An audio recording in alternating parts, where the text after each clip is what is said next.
Syaitanirrajim. Bismillahirrahmanirrahim. Nahmaduhu nusalli wa nusallimu ala rasulihil karim. Amma ba'd.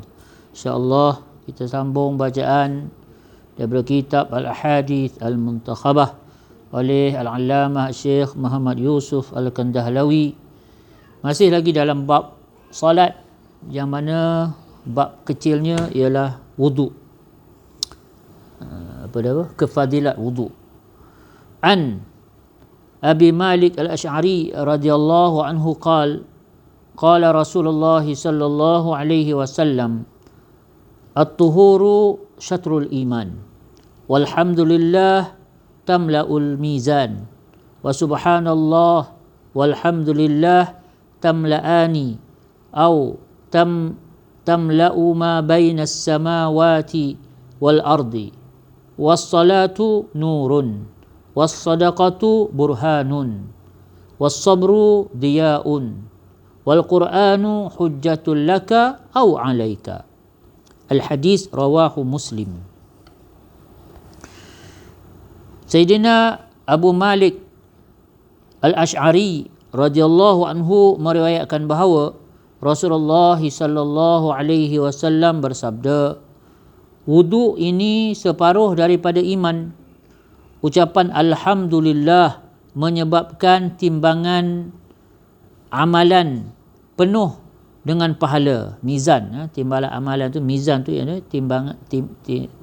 timbangan amalan kita penuh dengan pahala. Ucapan subhanallah dan alhamdulillah menyebabkan ruang antara langit dan bumi penuh dengan pahala. Mudah sangat nak sebut ni, subhanallah, alhamdulillah, kan. Jadi kita kena ambil peluang ni untuk kita dapatkan pahala sebanyak-banyaknya. Langit bumi ni. Salat ialah nur. As-salatu was-salatu nurun, dan salat itu adalah nur, cahaya. Was-sadaqatu burhanun, dan sedekah itu adalah bukti. Was-sabru diya'un, dan sabar itu adalah sinar dia. Dan wal-Qur'anu hujjatul laka aw 'alaika, dan Al-Quran itu ialah sama ada jadi pembela kamu ataupun pendakwa bagi kamu.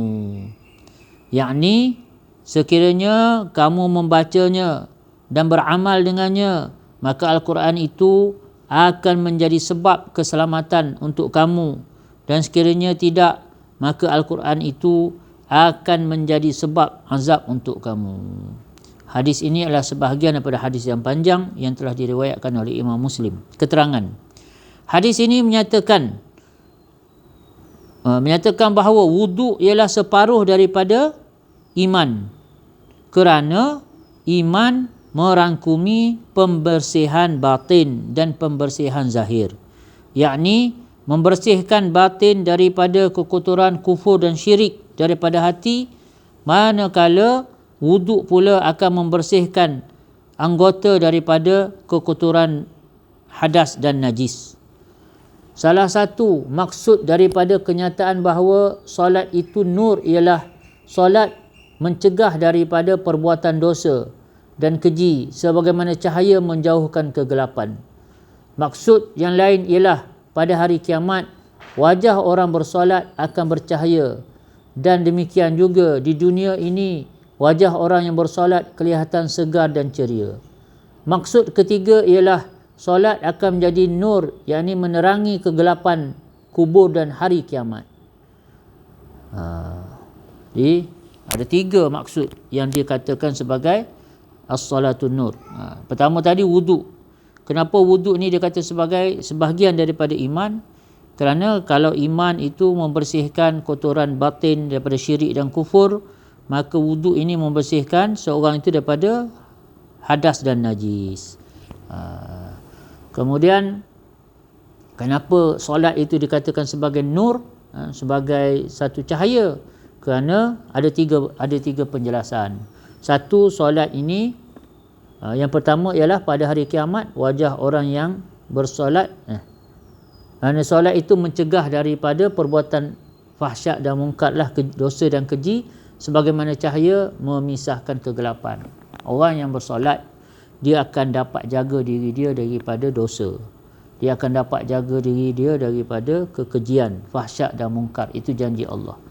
Kalau orang tu solat tapi masih tak dapat jaga diri dia daripada dosa dan keji, itu kerana kelemahan solat. Itu satu maksud. Sebab bila ada cahaya, kita dapat beza antara mudarat dan manfaat. Macam kalau kita dalam bilik, bilik gelap kan, kita tak tahu yang mana ular, yang mana tali. Tapi bila kita dapat bawa cahaya, dapat ada cahaya, maka kita akan nampak, oh ni ular, ni tali, ni mudarat, ni manfaat. Macam itulah orang yang bersolat.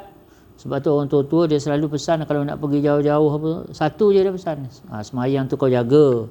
Sebab itulah sebenarnya sahaja yang akan jaga orang tu balik. Selagi orang tu solat, insya-Allah dia salah silap dia pun, dia tetap akan ada pegangan dia untuk kembali pada Allah Subhanahu wa taala.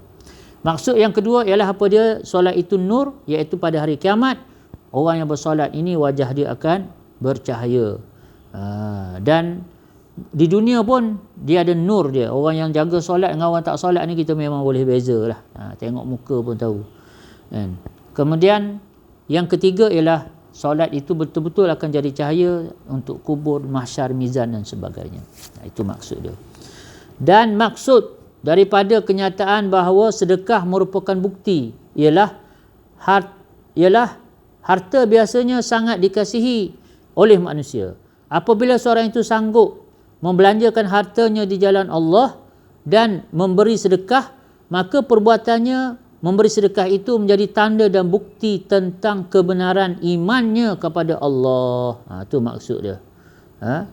Maksud sedekah itu jadi as-sadaqatu burhanun. Sedekah itu adalah bukti apa? Bukti iman. Sebab kalau satu orang tak yakin Allah yang bagi rezeki, semua ni milik Allah, pada Allah lah kita akan balik, dan apa yang kita beri akan bina akhirat kita, selamatkan kita, orang tu tak akan bersedekah. Sebab apa? Sedekah ini pada zahirnya dia akan nampak kurang, jadi kurang, harta jadi kurang, dan pada zahirnya syaitan pula akan berikan was-was. Ni kau bagi ni kan susah kau nanti, kau sendiri pun tak cukup makan kan.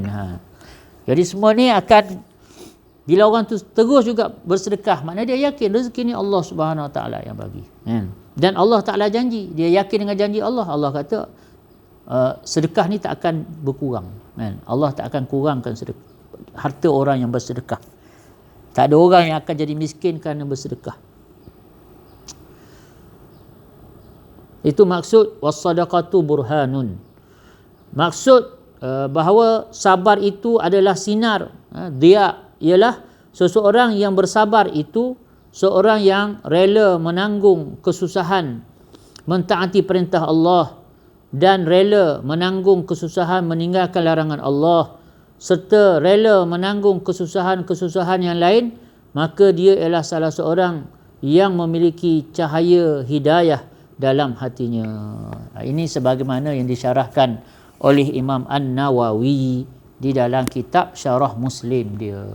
Imam Nawawi ni dia ada satu kitab nama dia Syarah Muslim, mana dia mensyarahkan semua hadis-hadis dalam kitab Sahih Muslim. Jadi inilah yang disyarahkan oleh Imam An-Nawawi. Bukan saya yang syarah, tapi ini adalah syarah daripada Imam An-Nawawi. Semoga Allah SWT beri taufik untuk kita faham, kita dapat amal dan kita dapat sampaikan pada saudara-saudara kita yang lain, insya-Allah. A'udzubillahi minasyaitonirrajim. Bismillahirrahmanirrahim. Alhamdulillahirabbil alamin. Allahumma salli ala sayidina Muhammad wa ala alihi wa sahbihi ajmain. Rabbana ighfir lana dhunubana wa liwalidina warhamhum kama rabbawna sigara. Ya awwalal awwalin, ya akhiral akhirin, ya zal quwwatil matin, ya rahimal masakin, ya arhamar rahimin. Ya Allah, ya Tuhan kami, ampunlah segala dosa-dosa kami, ya Allah. Bersihkanlah hati kami daripada kesan-kesan dosa, ya Allah. Dosa yang zahir, dosa yang batin, dosa yang besar, dosa yang kecil, dosa yang awal, dosa yang akhir, dosa yang tersembunyi, dosa yang nyata, dosa yang sengaja atau yang tak sengaja, ya Allah. Wahai Allah, kami mengakui segala kelemahan kami, ya Allah. Salah silap khilaf kami, ya Allah. Wahai Allah, ampunlah kami, maafkanlah kami, ya Allah. Wahai Allah, kau telah perintahkan hamba-hambamu untuk memaafkan sesama mereka, ya Allah. Maka engkaulah yang maha pemaaf, maka maafkanlah kami, ya Allah. Kesianlah pada kami, ya Allah. Wahai Allah, sesungguhnya sekiranya kau maafkan kami, sesungguhnya engkau adalah maha rahman, maha rahim. Dan sekiranya kau azab kami, ya Allah, Engkau maha adil. Ya Allah, jika kau azab kami, ya Allah, yang akan bergembira adalah musuh-musuhmu, syaitan, iblis, ya Allah. Maka ya Allah, ampunkanlah kami, maafkanlah kami, ya Allah. Wahai Allah, jadikanlah solat kami adalah cahaya untuk kami, ya Allah.